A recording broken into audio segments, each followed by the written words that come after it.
O Senhor esteja convosco. Proclamação do Evangelho de Jesus Cristo, segundo Mateus. Naquele tempo, dirigindo-se para a sua terra, Jesus ensinava na sinagoga, de modo que ficavam admirados e diziam: de onde lhe vem essa sabedoria e esses milagres? Não é ele o filho do carpinteiro? Sua mãe não se chama Maria e seus irmãos não são Tiago, José, Simão e Judas? E suas irmãs não moram conosco? Então, de onde lhe vem tudo isso? E ficaram escandalizados por causa dele. Jesus, porém, disse: um profeta só não é estimado em sua própria pátria e em sua família. E Jesus não fez ali muitos milagres, porque eles não tinham fé. Palavra da salvação.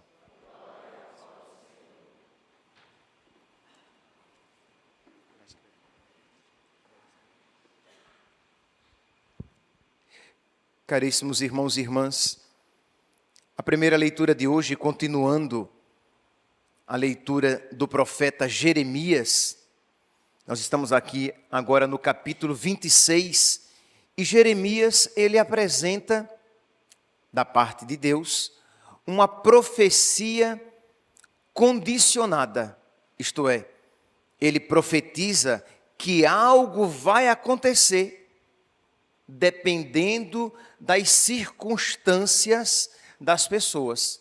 Então, o profeta Jeremias, lhe vem a palavra e ele diz: assim fala o Senhor, põe-te de pé no átrio da casa do Senhor. Deus falando com Jeremias: põe-te de pé no átrio da casa do Senhor e fala a todos os que vêm das cidades de Judá para adorar o Senhor no templo. Imagine, o contexto é, as pessoas estão indo para o templo, as pessoas estão indo para a igreja. Então, aparentemente, são pessoas piedosas.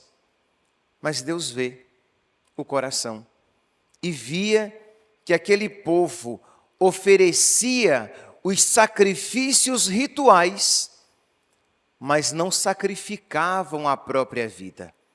Que eles realizavam um culto exterior, mas que não reverberava no seu interior. E esta, meus santos, é uma tentação não apenas dos judeus da época de Jeremias, mas de todos nós. Nós temos que ter muito cuidado para que a nossa religião não seja apenas pro forma, não seja apenas uma realidade externa que não toca e não transforma o nosso interior. Pois bem, então, Deus diz a Jeremias: põe-te de pé no átrio da casa do Senhor e fala a todos os que vêm das cidades de Judá para adorar o Senhor no templo.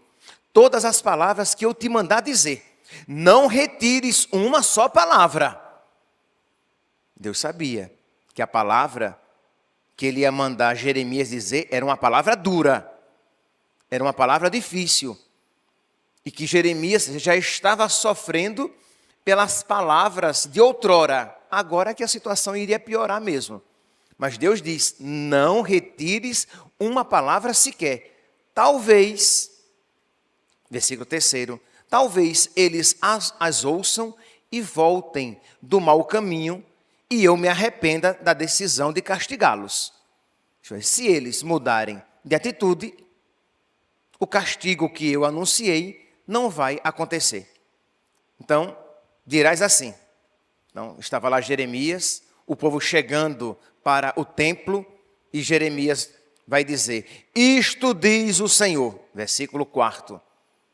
Se não vos dispuserdes a viver segundo a lei que vos dei, a escutar as palavras dos meus servos, os profetas, que eu vos tenho enviado com solicitude para a vossa orientação, farei desta casa uma segunda Silo.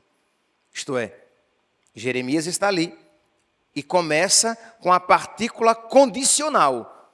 Se não vos dispuserdes, isto é, se vos dispuserdes, se vocês se colocarem em estado de obediência, nada disso acontecerá. Mas se vocês não obedecerem, eu farei de vocês uma segunda Silo. Lembram que, acho que na terça-feira nós refletíamos que a frase do povo era: é o templo do Senhor, é o templo do Senhor. Imagine se alguma desgraça vai acontecer a Jerusalém, nós temos o templo do Senhor, Deus mora conosco. E Deus diz, por meio do profeta Jeremias: eu farei de vocês uma segunda Silo. E aí Jeremias tocou na ferida. Que o que foi que aconteceu com Silo? Silo era a cidade que tinha o tabernáculo no qual estava a Arca da Aliança. E os filhos de Eli, do profeta Eli, praticavam o mal, o povo praticava o mal, e Deus entregou então Silo na mão dos filisteus, que destruíram o tabernáculo e levaram a arca. Então, quando Jeremias diz: eu farei de vós uma segunda Silo, eles compreenderam. Isto é, Deus está dizendo, pelo menos Jeremias está dizendo, que Deus está dizendo que vai, se nós não nos convertermos, Ele vai entregar o templo, e o templo será destruído, a arca será levada, e nós seremos uma segunda Silo. Ora, qual seria então a atitude normal, esperada, diante dessa profecia? Isto é, quando eles ouvem esta palavra, eles deveriam se colocar em estado de mudança de vida. Então, precisamos nos converter. Não. Eles, porque não gostaram da mensagem, eles odeiam o mensageiro. E recusam mensagem e mensageiro. E diz então aqui, versículo 7: os sacerdotes e os profetas e todo o povo presente. Isto é, estava todo mundo de má vontade, fechado a Deus e à graça. Os sacerdotes e profetas e todo o povo presente ouviram Jeremias dizer essas palavras. Quando Jeremias acabou de dizer tudo o que o Senhor lhe ordenara que dissesse, prenderam-no os sacerdotes, os profetas e o povo, prenderam Jeremias, dizendo: este homem tem que morrer. Isto é a atitude de quem está em pecado contra o Espírito Santo. Vocês lembram que um dos pecados contra o Espírito Santo é esta obstinação no erro. Isto é, você está no erro e você não quer mudar de vida. Eu sou assim, eu nasci assim, eu cresci assim, você sempre assim. É o ódio à verdade. Isto é, você não quer, você até tapa os ouvidos, porque você não quer ouvir a verdade, porque você não quer se dobrar a ela. Então, diante daquela palavra de Jeremias, os profetas, os sacerdotes e o povo ficaram, todos eles ficaram enraivecidos e disseram: Jeremias tem que morrer, porque nós não suportamos o que ele diz. Apenas um parêntese, Jeremias é uma figura de Cristo, que também era odiado simplesmente pela sua presença. Isto é, a presença dele, de Jesus, suscitava ódio, como a presença e as palavras de Jeremias suscitavam ódio. Meus irmãos, nós vemos aqui então uma situação, se nós formos a aplicar para a nossa realidade, nós vemos que o mundo atual se encontra também nesse estado de pecado contra o Espírito Santo. Isto é, de uma obstinação no erro. Livre-nos, Deus, de que esta palavra também se aplique a nós, mas que cada um a aplique a si. Que cada um, ao ouvir isso, se pergunte: meu Deus, mas eu estou assim? Esta má vontade, essa obstinação no erro, esta este ódio à verdade também se encontra em mim? Porque eu estou dizendo, isto é um fato, que esta postura está presente no mundo, mas lembremos-nos, nós estamos no mundo.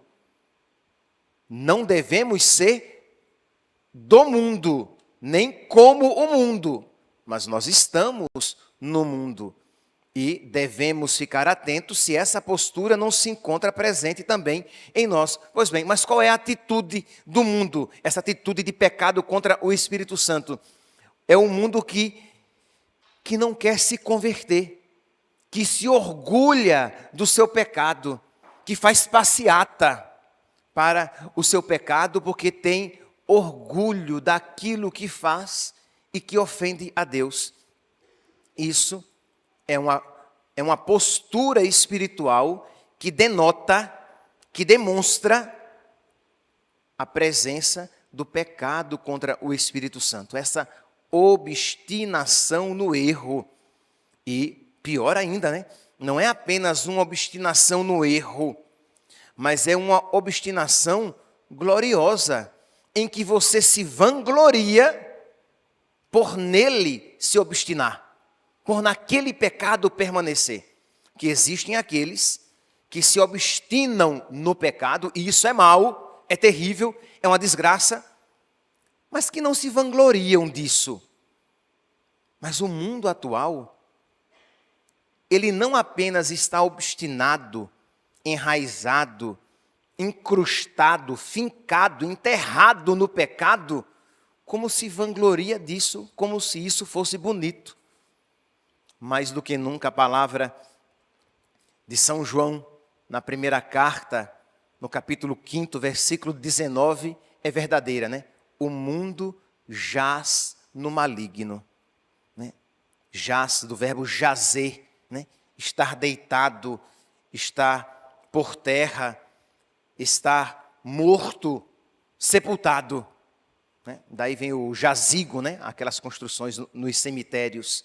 Então, o mundo jaz no maligno, quer dizer, o mundo está deitado, enterrado, entregue, morto, sepultado no pecado, na separação de Deus, no maligno. Então, é uma realidade que não é algo distante. Nós vemos aqui contra Jeremias, mas nós vemos hoje esta mesma postura presente. Tente você dialogar desapaixonadamente, apenas procurando a verdade, sem ódio à verdade. Vamos discutir a respeito do aborto. Vá conversar com as autoridades que legislam sobre isso e dizer, olha, será mesmo que ali na barriga da mãe é apenas um amontoado de células? Será que não é uma vida? Será que nós não temos indícios para mostrar que é uma vida? Porque se nós partirmos do pressuposto de que no dado momento ali se transforma numa vida, tem dignidade e é sujeito de direitos, se nós dissermos que num dado momento isso acontece, nós também iremos dizer que num dado momento a pessoa pode perder. Isto é, se não é desde o início provido de direitos e dignidade, pode ser que eu diga depois que num dado momento da vida ele os perdeu, porque é o que está acontecendo, né? Em muitos países europeus, por exemplo, já se pode, os filhos podem até, contrariando a vontade dos pais, destiná-los à eutanásia. Não, papai, o senhor já está com a vida muito acabada, já não é mais vida, já não é mais gente, o senhor tem que morrer. Não, meu filho, mas eu não quero morrer. Não, mas o senhor já está muito doente, o senhor tem que morrer. Gente, isso já está acontecendo. De modo que há pais que estão fugindo de alguns países, indo para outros países, onde aquela legislação não existe, porque se permanecerem no seu país de origem, os seus filhos podem decidir a sua morte. Mas entenda, mas se os pais podem decidir a morte dos filhos na barriga, quando jovens, em tenra idade, por que é que os filhos não podem decidir a morte dos pais quando eles se tornam inapropriados, causadores de problemas? Entende? Se existe lógica em matar os filhos na barriga quando eles causam problemas, essa mesma lógica pode ser aplicada em matar os pais quando eles causam problemas. Então, mas as pessoas, elas não querem ter uma discussão tranquila e ver, olha, esse princípio, ele é mau, ele é danoso, ele é pérfido, ele é indigno, porque ele é destrutivo do ser humano. Isso não é um princípio bom, não é um raciocínio lógico e bom. É um raciocínio pérfido, mau, danoso. Não, quando você isso diz, as pessoas já vão taxar você, que você quer obrigar as mulheres a terem crianças a todo custo, de que você é um fascista, porque é a palavra do momento. Você é um fascista, você é mau.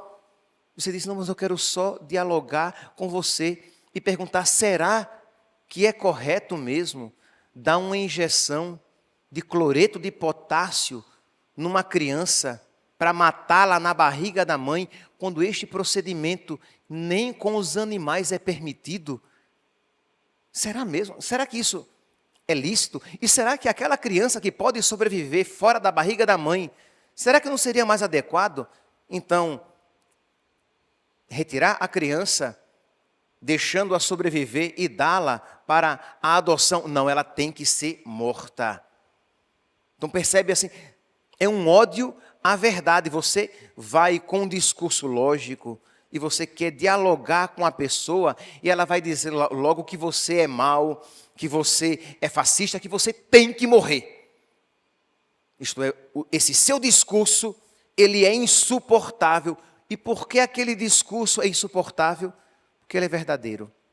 E a verdade, ela traz luz. Você quando vê, você precisa ser católico para dizer que é inconcebível que um homem, só porque um papel resolveu dizer que ele é mulher, que é inconcebível que este homem, por exemplo, ele tenha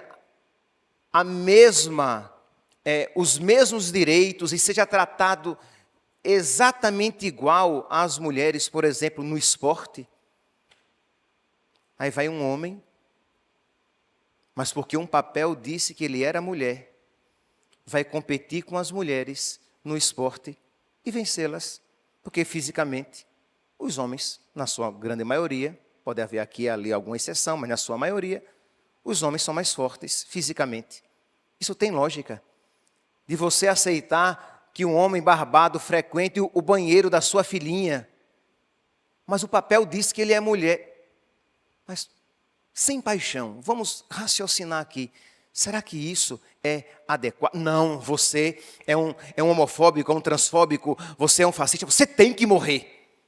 Isto é um mundo que se fechou à verdade, que não quer olhar as coisas. O que Jeremias estava dizendo? Jeremias estava dizendo que, olha, se vocês não mudarem de conduta, o castigo virá. Mas se vocês mudarem de conduta, o castigo não virá. Jerusalém não será uma segunda Silo.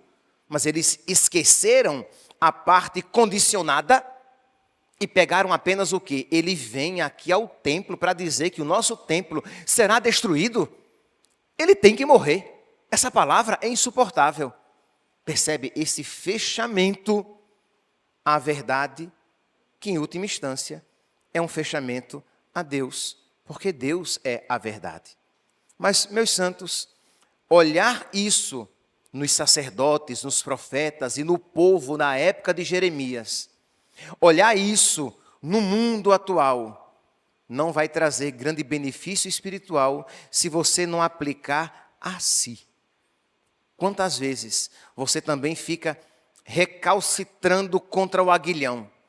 Isto é, você vê a vontade de Deus, a verdade, e você não a aceita. Pode não ser algo tão trágico e drástico como estes exemplos que eu citei, mas a vontade de Deus para a sua vida, e esta é a verdade. E você fica se contorcendo, dando murro em ponta de faca, querendo mudar as coisas porque você não quer que elas sejam como se lhe apresentam. Quando o verdadeiro servo, amigo, discípulo, católico, ele acolhe a vontade de Deus imediatamente conhecida. Quando você percebe que a Deus agrada, quando você busca a santidade e você combate não apenas os pecados mortais, mas também os pecados veniais. E você conhece esta verdade e você diz: eu vou combater todos os pecados da minha vida, inclusive os pecados veniais. Quando você percebe, né, você, mulher, daqui a pouco darei um exemplo para os homens, tá? Você, mulher, abre o seu guarda-roupa e você se pergunta: a Virgem Maria usaria essas roupas que eu tenho no meu guarda-roupa? Será que se Nossa Senhora me pedisse uma roupa, eu teria para dar a ela uma das minhas roupas? Ou as suas roupas não são roupas que você, diante de Deus, pensaria a Virgem Maria usando-a? Mas você não quer nem pensar nessas coisas, porque o padre é muito radical. Ah, tá bom, ele também coloca Nossa Senhora logo, mas ela é uma mulher. Era uma mulher. E aquilo que não é digno para Nossa Senhora, não é digno para você. Se Nossa Senhora não pode usar, você também não poderia usar, e vice-versa. Por quê? Porque somos todos templo do Espírito Santo. Você, homem, com as suas amizades, com aqueles seus grupos de WhatsApp, em que vários vídeos ali passam, os programas que você assiste na sua TV por assinatura, São José assistiria com você? Ele participaria daquele grupo do WhatsApp do qual você participa? Padre, para com isso, padre. Então você não quer nem pensar, e é uma maneira de você negar a verdade. Isto é, você tapa os ouvidos, você não quer pensar naquilo. Por quê? Porque você, se não tem um ódio explícito à verdade, ele está implícito, mas está presente, porque você a recusa. Você não quer se confrontar, você não quer parar e refletir aquilo à luz da razão, iluminado pela sua fé, e você dizer: será que isso mesmo é agradável a Deus? Tenho certeza, meus santos, que se nós nos colocarmos nesta atitude de procurar conhecer a verdade, eu quero conhecer aquilo que agrada a Deus, eu quero retirar da minha vida tudo aquilo que desagrada a Deus, eu tenho certeza que esta palavra de Jeremias vai frutificar na sua vida. Mas se você só ouvir isso, só se ater, só se apegar àquilo que aconteceu na vida de Jeremias, àquilo que está acontecendo no mundo, e não aplicar na sua vida, isso de nada vai valer, porque em nada vai frutificar. Que Deus então, que Nossa Senhora dos Anjos, envie os seus anjos, aconselhe, mande o nosso anjo da guarda a nos aconselhar o bem, para que nós sejamos dóceis à vontade de Deus, procuremos conhecê-la cada vez mais, para colocá-la em prática na nossa vida. Louvado seja nosso Senhor Jesus Cristo, para sempre seja louvado.